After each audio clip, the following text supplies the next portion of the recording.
పరిస్థితి కానీ దుర్ముగూడెంలో ఉన్నటువంటి జూనియర్ కళాశాల పరిస్థితి కానీ మొత్తంగా రాష్ట్రంలో ఉన్నటువంటి 404 జూనియర్ కాలేజీల పరిస్థితులు మొత్తం కూడా అందులో ఫ్యాకల్టీ లేనటువంటి పరిస్థితి ఉంది.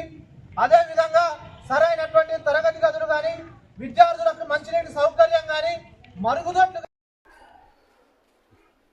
బత్తుల వెంకటేశ్వరరావు స్ఫూర్తి, జంపాల చంద్రశేఖర్ ప్రసాద్ త్యాగం ప్రేరణతోని భద్రాచలం పట్టణంలో పీడిఎస్యు రాష్ట్ర జనరల్ కౌన్సిల్ని ఫిబ్రవరి 4, 5 తేదీల్లో 2 రోజుల పాటు నిర్వహించుకోవడం అనేది జరుగుతూ ఉన్నది. ఈ జనరల్ కౌన్సిల్ని విజయవంతం చేయవలసిందిగా విద్యార్థి లోకానికి పీడిఎస్యుగా విజ్ఞప్తి చేస్తూ ఉన్నాం. ఈరోజు తెలంగాణ రాష్ట్ర ప్రభుత్వం అధికారంలోకి వచ్చినటువంటి కాంగ్రెస్ ప్రభుత్వం రేవంత్ రెడ్డి అధికారంలో లేకముందు ప్రతిపక్షంలో ఉండి ప్రజల కోసం, విద్యార్థుల కోసం, విద్యార్థుల హక్కుల కోసం, విద్యార్థుల సమస్యల కోసం గొంతు విప్పి అధికారంలోకి వచ్చిన తర్వాత అధికారాన్ని చేజిక్కించుకొని ఇవాళ విద్యారంగ సమస్యల పరిష్కారంలో ఏమాత్రం కూడా పరిష్కరించే దిశగా ఇవాళ రేవంత్ రెడ్డి ప్రభుత్వం ఆలోచన చేసేటటువంటి పరిస్థితి లేదనేది తెలంగాణ రాష్ట్రంలో స్పష్టంగా అర్థమవుతా ఉన్నది. దీనికి నిదర్శనమే ఇవాళ ఈ తెలంగాణ రాష్ట్రంలో 8,500 కోట్ల రూపాయల స్కాలర్షిప్ని ఇవాళ విద్యార్థులకు ఇవ్వాల్సినటువంటి కాంగ్రెస్ ప్రభుత్వం ఇవ్వకోకుండా విద్యార్థులకు మొండి చేయిని చూపిస్తున్నటువంటి వైఖరి కనపడతా ఉన్నది.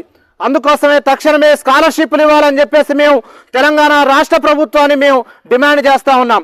అదేవిధంగా నూతన గురుకులాలకి సొంత భవనాలను ఏర్పాటు చేయాలని, అదేవిధంగా పాఠశాలల్లో మరుగుదొడ్ల సమస్యని, నీటి సమస్యని, ఫ్యాకల్టీ సమస్యని, ఉపాధ్యాయుల సమస్యని తక్షణమే పరిష్కరించి ఇంటర్మీడియట్ కళాశాలలో విద్యార్థులకు మధ్యాహ్న భోజన పథకాన్ని అమలు చేయాలని చెప్పేసి తెలంగాణ రాష్ట్ర ప్రభుత్వాన్ని మేము డిమాండ్ చేస్తూ ఉన్నాం.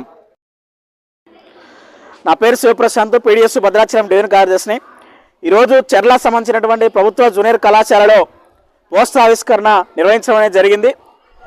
చెర్ల కేంద్రంగా పీడిఎస్ అనేక పోరాటాలు నిర్వహించింది.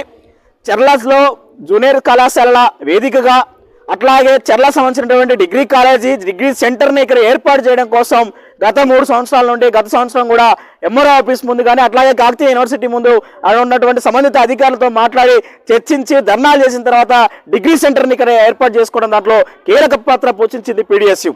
దాంతోపాటు డిగ్రీ కళాశాలలు కూడా ఏర్పాటు చేయాలని చెప్పేసి అట్లాగే వెంకటాపురం సంబంధించిన దాంట్లో చెర్ల కేంద్రంగా, దాంతోపాటు దుమ్ముగూడెం కేంద్రంగా, ఈ 3 మండలాల కేంద్రంగా ఈ చెర్లలో డిగ్రీ కాలేజీని ఏర్పాటు చేయాలని చెప్పేసి జిల్లా కలెక్టర్ గారికి అట్లాగే సంబంధిత అధికారులకి, యూనివర్సిటీలకి పీడిఎస్యు ఆధ్వర్యంలో రిప్రజెంటేషన్లు అట్లాగే ధర్నాలు, రాస్తారోకోలు చేసిన తర్వాత శాంక్షన్ అయిందని చెప్పేసి కూడా ఒక పక్క అధికారులు చెప్తా ఉన్నారు.